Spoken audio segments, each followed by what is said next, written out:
అన్ని అనుకూలంగా ఉన్నాయి. రాబోయే రోజుల్లో కూడా ప్రజలు మార్పు అనేది మొదలైందని మాకు అనిపిస్తుంది. నేను ఇందాక ఇంట్రోలో బడుగు వర్గాల కోసం ఎక్కువగా పాటుపడుతుంటాడు శంకర్ గౌడ్ గారు అని చెప్పిన, అది నిజమేనా అవాస్తవం అనుకుంటారా? అంటే నిజంగా చెప్పాలంటే నేను ఒక బీసీ బిడ్డగా చాలా వరకు ఒక్కొక్కరు ఏదైతే ప్రాబ్లమ్స్ ఫేస్ చేస్తున్నారో ఎస్సీస్ కానీ ఎస్టీస్ కానీ బీసీలు కానీ మిగతా ఏదైతే ఉన్న దాంట్లో కూడా కొంతమంది చాలా మంది డబ్బు పరంగా ఆర్థికంగా వెనుకబడి ఉంటారు. వాళ్ళని కూడా మనం గుర్తించాలనేది మా ఉద్దేశం. అంటే రాష్ట్ర అధ్యక్షులు అయిపోయిండు శంకర్ గౌడ్ గారు. అయిన తర్వాత ఇప్పుడు దాదాపు చాలా ఏళ్ళు అవుతుంది మీరు అయిపోయి. ఏం చేసిరు జనసేన పార్టీ అభివృద్ధి కోసం? తెలంగాణ శాఖలో ఏం చేసిరు అంటే ఏం చెప్తారు? చాలా అంశాలు మేము ప్రయత్నం చేసినాం. ఏది ఉన్నా కానీ ప్రభుత్వం దృష్టికే తీసుకెళ్ళాలి. మన చేతిలో ఏముండదు. ప్రతిపక్షం నేనే కాదు, ఏ పార్టీ కూడా ఒక పార్టీ ఒక స్థాయికి రావాలి, మనం గెలవాలి, ఇవన్నీ అంటే మీరు తీసుకోండి జాతీయ పార్టీలని, బీజేపీని తీసుకోండి. 40 ఏళ్ళు కష్టపడితే వాళ్ళకి ఇప్పుడు 3 సార్లు ప్రభుత్వంలో వచ్చింది. గతంలో వాజ్పేయి హయాంలో 6 ఏళ్ళు అధికారంలో ఉన్నాం. ఇవన్నీ మనం చూసుకోవాలి. టీఆర్ఎస్ కూడా 10-12 ఏళ్ళు 20 ఏళ్ళు కష్టపడితే ఉద్యమాలు చేసి అనేక రకరకాల చేసుకుంటూ మొన్న 10 ఏళ్ళు ప్రభుత్వంలోకి వచ్చారు. ప్రత్యేకంగా చెప్తున్నా, రేవంత్ రెడ్డి గారు ముఖ్యమంత్రి ఇప్పుడున్న ఆయన కూడా అనేక కష్టాలు పడి జెడ్పీటీసీ నుంచి ఆయన లైఫ్ ప్రారంభించి ఇప్పుడు ముఖ్యమంత్రి స్థాయిలో ఉన్నారు. ఎవరు కూడా పెట్టగానే ఒక స్థాయికి స్టార్ అయిపోరు, అది కాని పని. ప్రజలు ఈ రోజు చూస్తుంటారు వీళ్ళు మనకి ఏం చేయగలుగుతారు, వీళ్ళు మనకు అండగా ఉంటారా లేదా. సో అట్లా నేను జనసేన పార్టీ ప్రెసిడెంట్ గారు నాకు ఇన్ఛార్జ్ బాధ్యత ఇచ్చిన తర్వాత ఉన్న క్యాడర్ ఇప్పుడు ఎవరైతే ఉన్నారో చాలా చోట్ల మేము గతంలో ఎంపీగా పోటీ చేసినాం, కొన్ని చోట్ల ఎమ్మెల్యేలుగా పోటీ చేసినాం, అంతకుముందు ఎంపీటీసీ జెడ్పీటీసీగా కొన్ని చోట్ల ప్రయత్నం చేస్తున్నాం. నిరంతరం ప్రయత్నంలో ఒక భాగం.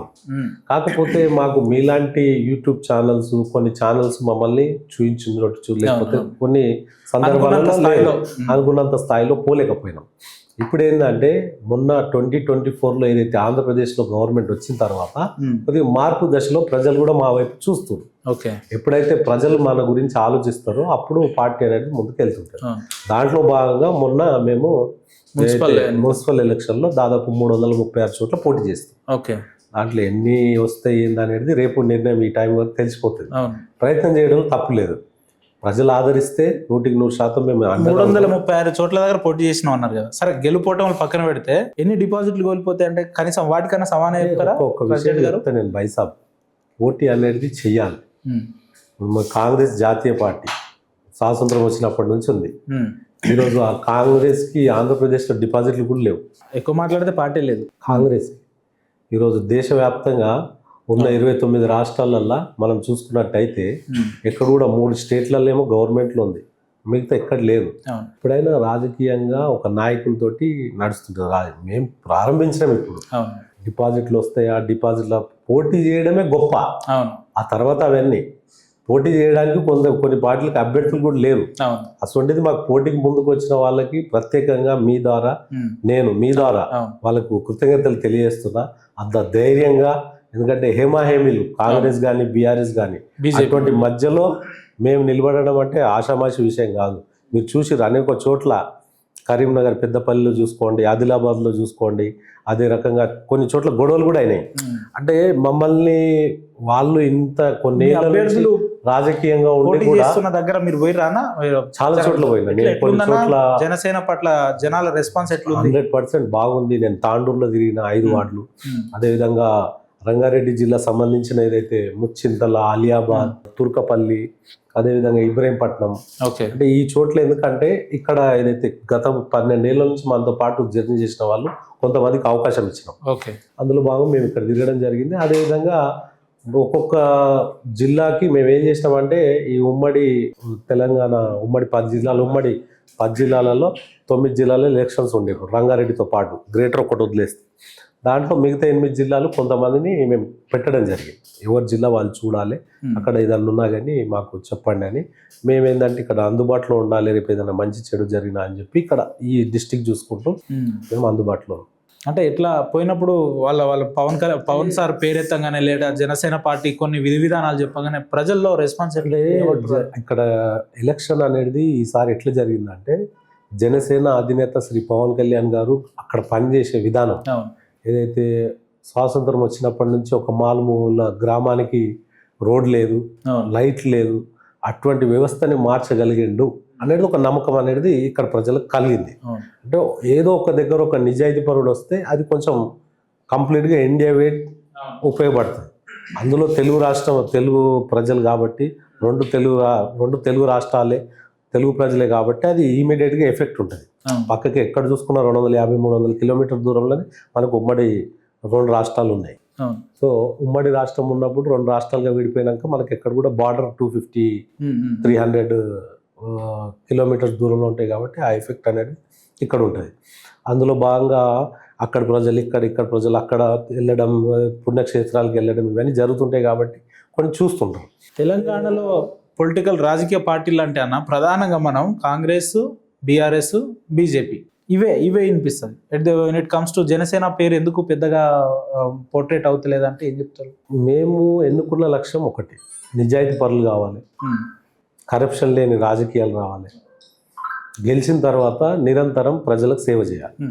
అది ఒక పనిగా మేము మా క్యాండిడేట్లు ఎవరైనా కానీ ఎమ్మెల్యే అనుకోండి, ఎంపీ అనుకోండి, రేపు కార్పొరేషన్లో పోటీ చేసే అభ్యర్థులు ఎవరైనా సరే మేము ఒక బాధ్యతగా పని తీసుకుంటున్నాం.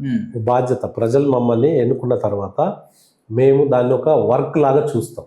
ఇప్పుడున్న పార్టీస్ ఏంటంటే ఏదో డబ్బులు ఇచ్చేసి కొంతమంది, అందరినీ నేను అనట్లేదు, కొంతమంది చాలామంది కూడా పనులు చేస్తుంటారు, కొంతమంది చూస్తుంటాను.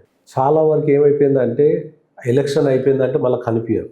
ఎందుకంటే నేను ఒకటి అంబేద్కర్ కాలనీ అని చూసిన, అంబేద్కర్ ఏది అలియాబాద్లో, తుర్కపల్లి అలియాబాద్, అక్కడ వాళ్ళు అడిగింది ఏంటంటే ఒక బస్ స్టాప్, బస్ అక్కడ ఆపితే చాలు, అంతా 60-70 ఏళ్ళ ఏజ్ ఉన్న ముసలోళ్ళు పాపం, వాళ్ళు ఇంకో ఏరియాకి పోవాలంటే మహిళలు దాదాపు 250 మంది నన్ను చుట్టుముట్టిరు ఆ ఏరియాలో.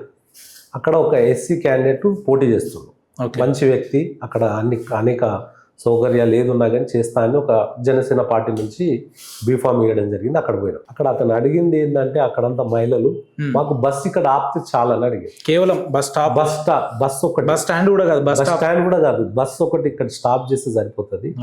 ఇక్కడికి వెళ్ళి మేము 1.5 కిలోమీటర్ నడవాలి, పోవాలంటే ఇది ఒకటి చెప్పండి సార్ అని అడిగారు. అది చిన్న పని నిజంగా అనుకుంటే.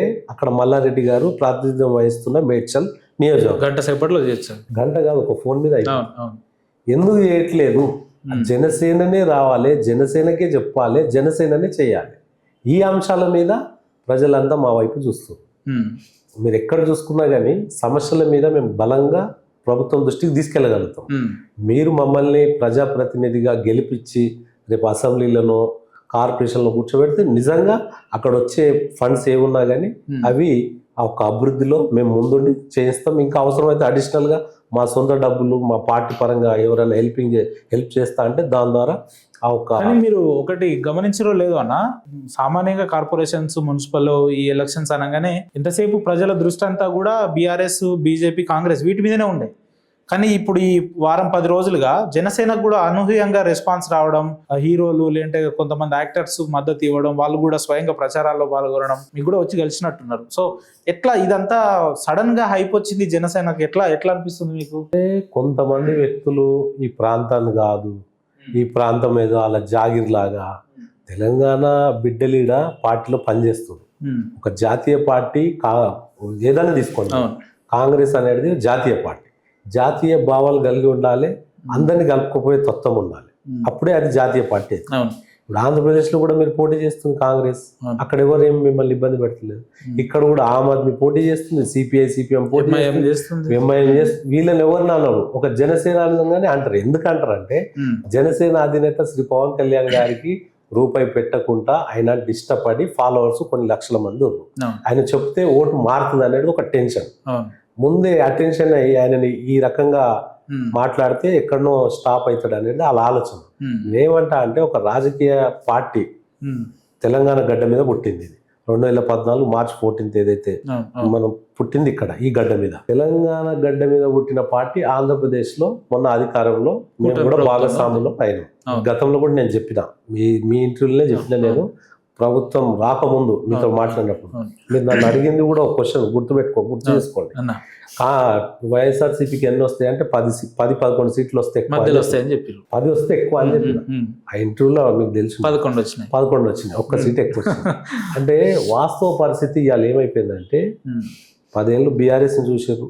కాంగ్రెస్ స్వాతంత్రం వచ్చినప్పటి నుంచి ఎక్కువ శాతం ఉమ్మడి రాష్ట్రం ఉన్నప్పుడు పరిపాలించింది. ఇప్పుడు బైఫర్కేషన్ అయినా కూడా 2 రాష్ట్రాలు అయినా కూడా ఇప్పుడు పరిపాలిస్తుంది. హామీలు ఇచ్చారు, అనేక హామీలు ఇచ్చారు. ఉద్యమకారులని చూడాలి. ఉద్యమకారులకి మా ఉద్దేశం చెప్తున్నాను, వాళ్ళ ప్రాణ త్యాగాలతో ఏర్పడ్డ రాష్ట్రం. మేము సామాజిక తెలంగాణ కట్టుబడి ఉన్నాం. గతంలో కూడా మా నాయకుడు అనేక సార్లు పిఆర్పి ప్రజారాజ్యంలో చేసినప్పుడు ఆయన సామాజిక తెలంగాణ గొంతు ఎక్కడ పోయినా కానీ ఆ నినాదంతో ముందుకెళ్ళాం. అంటే సామాజిక తెలంగాణ ఎందుకంటే సామాన్యులకు రాజ్యాధికారం రావాలి, అప్పుడే మారుతుంది.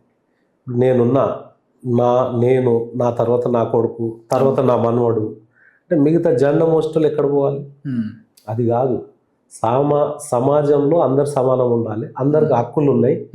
వాళ్ళకి ఎన్ని హక్కులు ఉన్నాయి, మాకు అన్నీ ఉన్నాయి. ఇవాళ ప్రతి ఒక్కరు మాట్లాడతారు. ఈ భారతదేశంలో 140 కోట్ల జనాభా అయ్యారు. ఎవరైనా ఎక్కడన్నా పోవచ్చు. జమ్మూ కాశ్మీర్లో కూడా ఇప్పుడు పోటీ చేసే హక్కు మనకు వచ్చింది. పౌరుడుగా ఉంటే మొన్నటి దాకా ఆర్టికల్ 370 వల్ల కొంతమంది అక్కడ వాళ్ళే పోటీ చేయాలి, అక్కడ వాళ్ళే బిజినెస్ చేయాలి, అది ఏదో ఉండే అది తీసేసి ఇప్పుడు అక్కడ కూడా మనం పోయి ఎక్కడికైనా పోవచ్చు. అటువంటి హక్కులు కలిగించిన బాబాసాహెబ్ అంబేద్కర్, రాజ్యాంగం రచించిన బాబాసాహెబ్ అంబేద్కర్ని మీరు ఓ రకంగా రాజ్యాంగాన్ని తుంగలు తొక్కడానికి ప్రయత్నం చేస్తాం. దీన్ని మేము వ్యతిరేకిస్తాం. అది ఎవరన్నా ఉండని, అది సీఎం ఉండొచ్చు, ఇంకోరు ఉండొచ్చు, ఎమ్మెల్యే ఉండొచ్చు, ఇంకేదన్నా ఉండదు. ఎందుకంటే సమాజంలో మార్పు గురించి మేము ప్రయత్నం చేస్తాం. ఇంకోటి ఎలక్షన్ కమిషనర్ ఏం చెప్తుంది, నేషనల్ కమిషనర్ కానీ స్టేట్ కమిషనర్ కానీ ఇక్కడ ఎవరైనా పోటీ చేయండి, ఇండిపెండెంట్స్ కూడా పోటీ చేయొచ్చు అనేది ఒక కాలం ఉంది. ఎవరైనా నువ్వు కూడా పోటీ చేయొచ్చు.